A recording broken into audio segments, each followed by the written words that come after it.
भाग्य मिला है। अभी आप पृथ्वी के किस भाग के ऊपर से गुजर रहे होंगे?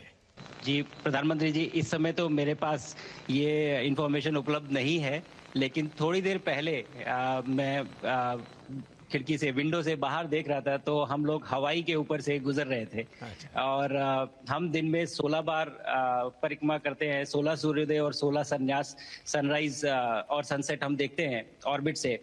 और बहुत ही अचंभित कर देने वाला ये पूरा प्रोसेस है। इस परिक्रमा में, इस तेज गति में, जिस हम इस समय करीब 28,000 किलोमीटर प्रति घंटे की रफ्तार से चल रहे हैं आपसे बात करते वक्त, और ये गति पता नहीं चलती क्योंकि हम तो अंदर हैं, लेकिन कहीं ना कहीं ये गति जरूर दिखाती है कि हमारा देश कितनी गति से आगे बढ़ रहा है इस समय, कि हम यहाँ पहुंचे हैं और अब यहाँ से और आगे जाना है। अच्छा शुभ, अंतरिक्ष की विशालता देखकर सबसे पहला विचार क्या आया आपको? प्रधानमंत्री जी, सच में बोलूं तो जब पहली बार हम लोग ऑर्बिट में पहुंचे, अंतरिक्ष में पहुंचे, तो पहला जो व्यू था वो पृथ्वी का था। और पृथ्वी को बाहर से देख के जो पहला ख्याल और पहला जो थॉट मन में आया वो ये था कि पृथ्वी बिल्कुल एक दिखती है। मतलब बाहर से कोई सीमा रेखा नहीं दिखाई देती, कोई बॉर्डर नहीं दिखाई देता। और दूसरी चीज जो बहुत नोटिसेबल थी, जब पहली बार भारत को देखा, तो हम मैप पे पढ़ते हैं भारत को, हम देखते हैं बाकी देशों का आकार कितना बड़ा है, हमारा आकार कैसा है, वो मैप पे देखते हैं, लेकिन वो सही नहीं होता क्योंकि वो एक हम 3D ऑब्जेक्ट को 2D यानी पेपर पे हम उतारते हैं। भारत सच में बहुत भव्य दिखता है, बहुत बड़ा दिखता है, जितना हम मैप पे देखते हैं उससे कहीं ज्यादा बड़ा। और जो वननेस की फीलिंग है, पृथ्वी की वननेस की फीलिंग है, जो हमारा भी मोटो है कि अनेकता में एकता, वो बिल्कुल उसका महत्व ऐसा समझ में आता है बाहर से देखने में कि लगता है कि कोई बॉर्डर एग्जिस्ट ही नहीं करता, कोई राज्य नहीं एग्जिस्ट करता, कंट्रीज नहीं एग्जिस्ट करती। फाइनली हम सब ह्यूमैनिटी का पार्ट है और अर्थ हमारा एक घर है और हम सब के सब उसके सिटीजन्स हैं। शुभांशु, स्पेस स्टेशन पर जाने वाले आप पहले भारतीय हैं। आपने जबरदस्त मेहनत की है, लंबी ट्रेनिंग करके गए हैं। अब आप रियल सिचुएशन में है, सच में अंतरिक्ष में है।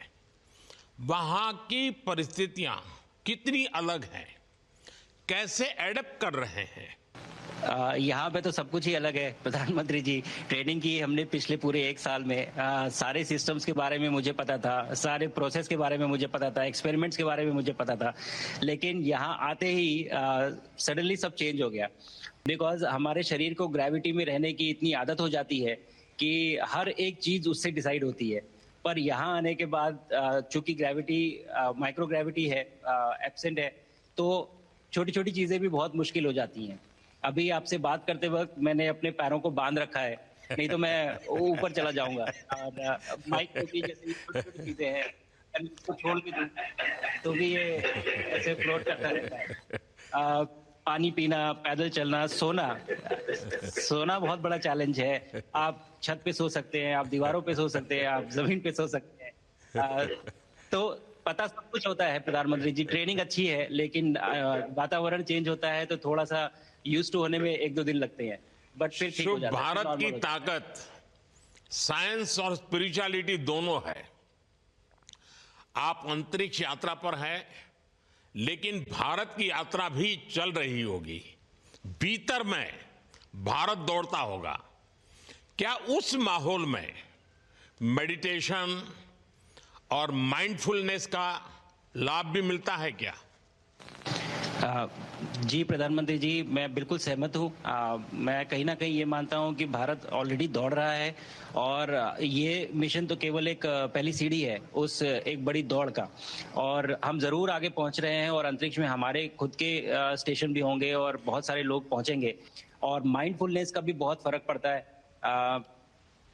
बहुत सारी सिचुएशंस ऐसी होती हैं नॉर्मल ट्रेनिंग के दौरान भी या फिर लॉन्च के दौरान भी, जो बहुत स्ट्रेसफुल होती हैं, और माइंडफुलनेस से आप अपने आप को उन सिचुएशंस में शांत रख पाते हैं और अपने आप को काम रखते हैं, अपने आप को शांत रखते हैं, तो आप अच्छे डिसीजन ले पाते हैं।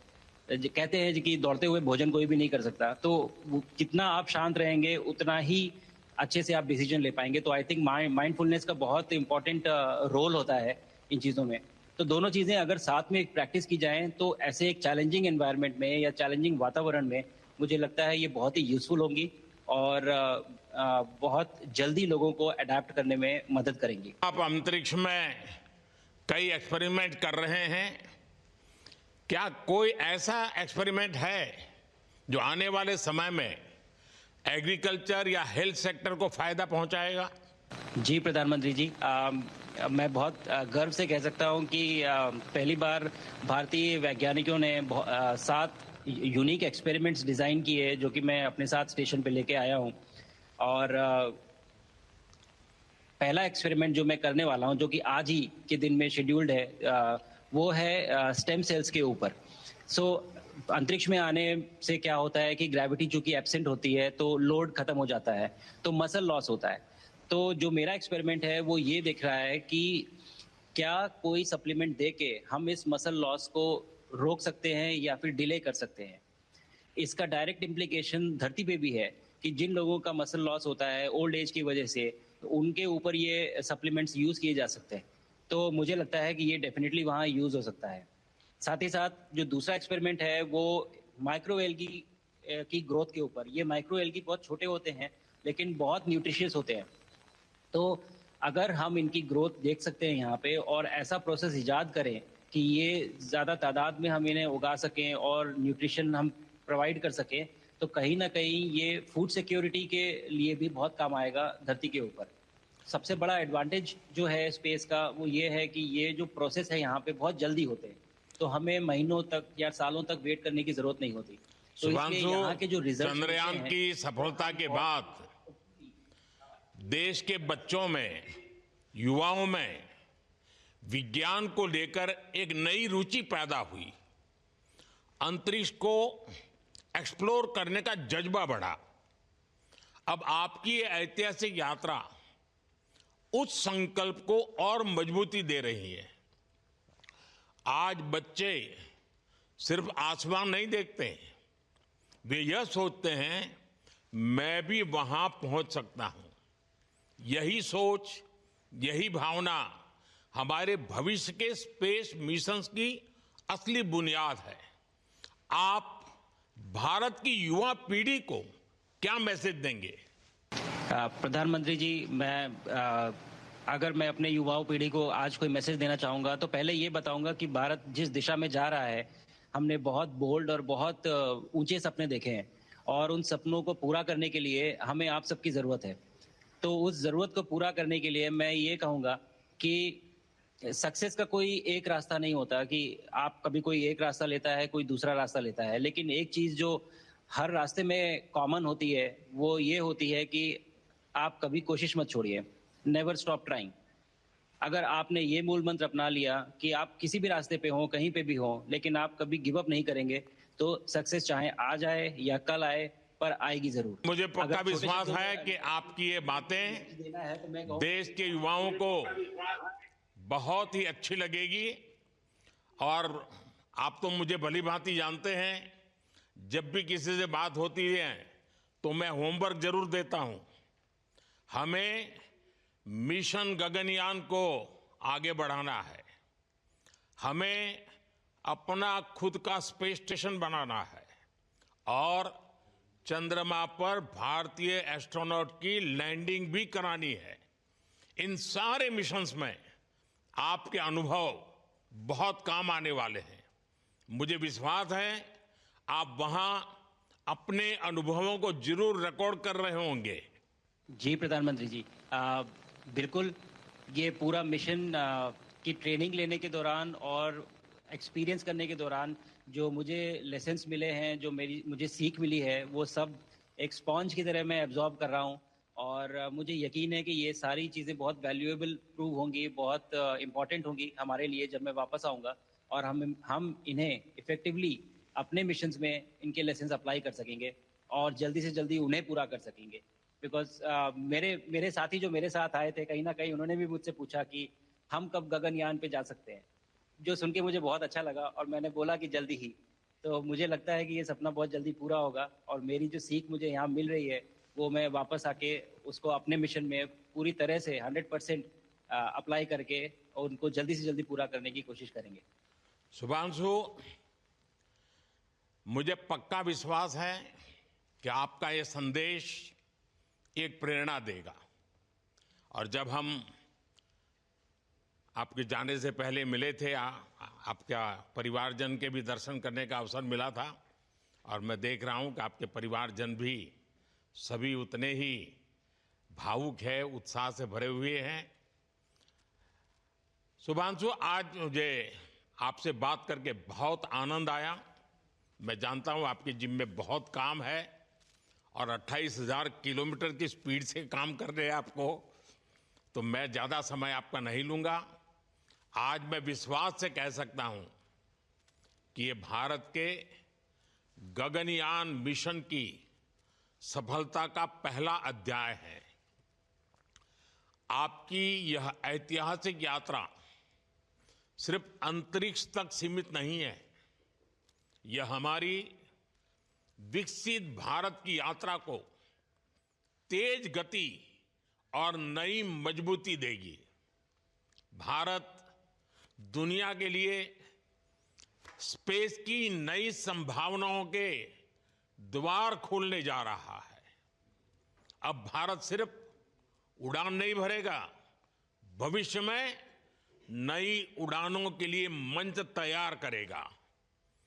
मैं चाहता हूं, कुछ और भी सुनने की इच्छा है आपके मन में, क्योंकि मैं सवाल नहीं पूछना चाहता, आपके मन में जो भाव है अगर वो आप प्रकट करेंगे, देशवासी सुनेंगे, देश की युवा पीढ़ी सुनेगी, तो मैं भी खुद बहुत आतुर हूं कुछ और बातें आपसे सुनने के लिए। धन्यवाद प्रधानमंत्री जी। यहाँ ये पूरी जर्नी जो है ये अंतरिक्ष तक आने की और यहाँ ट्रेनिंग की और यहाँ तक पहुँचने की, इसमें बहुत कुछ सीखा है प्रधानमंत्री जी मैंने। लेकिन यहाँ पहुँचने के बाद मुझे पर्सनल एकम्प्लिशमेंट तो एक है ही, लेकिन कहीं ना कहीं मुझे ये लगता है कि ये हमारे देश के लिए एक बहुत बड़ा कलेक्टिव अचीवमेंट है। और मैं हर एक बच्चे को जो ये देख रहा है, हर एक युवा को जो ये देख रहा है, एक मैसेज देना चाहता हूँ और वो ये है कि अगर आप कोशिश करते हैं और आप अपना भविष्य बनाते हैं अच्छे से, तो आपका भविष्य अच्छा बनेगा और हमारे देश का भविष्य अच्छा बनेगा। और केवल एक बात अपने मन में रखिए, that sky is never the limit, ना आपके लिए, ना मेरे लिए और ना भारत के लिए। और ये बात हमेशा अगर आपने मन में रखी तो आप आगे बढ़ेंगे, आप अपना भविष्य उजागर करेंगे और आप हमारे देश का भविष्य उजागर करेंगे। और बस मेरा यही मैसेज है प्रधानमंत्री जी। और मैं बहुत ही भावुक और बहुत ही खुश हूँ कि मुझे मौका मिला आज आपसे बात करने का और आपके थ्रू 140 करोड़ देशवासियों से बात करने का। जो ये देख पा रहे हैं, ये जो तिरंगा आप मेरे पीछे देख रहे हैं, ये यहाँ नहीं था। आज कल के पहले जब मैं यहाँ पे आया हूँ तब हमने ये यहाँ पे पहली बार लगाया है।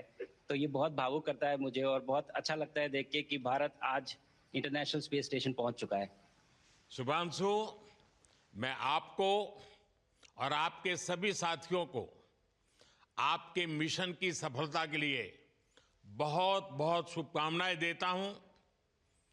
शुभांशु, हम सबको आपकी वापसी का इंतजार है। अपना ध्यान रखिए, मां भारती का सम्मान बढ़ाते रहिए। अनेक अनेक शुभकामनाएं, 140 करोड़ देशवासियों की शुभकामनाएं और आपको इस कठोर परिश्रम करके इस ऊंचाई तक पहुंचने के लिए बहुत बहुत धन्यवाद देता हूं। भारत माता की जय। धन्यवाद प्रधानमंत्री जी, धन्यवाद। और सारे 140 करोड़ देशवासियों को धन्यवाद। जहां भक्ति है हर शब्द में, कथाओं में छिपे हैं दिव्य रहस्य और ज्योतिष देता है जीवन को दिशा। धर्म से जुड़ी हर बातों को जानने के लिए हमारे चैनल स्तुति को सब्सक्राइब करें। चैनल पर जाने के लिए इस लिंक पर क्लिक करें।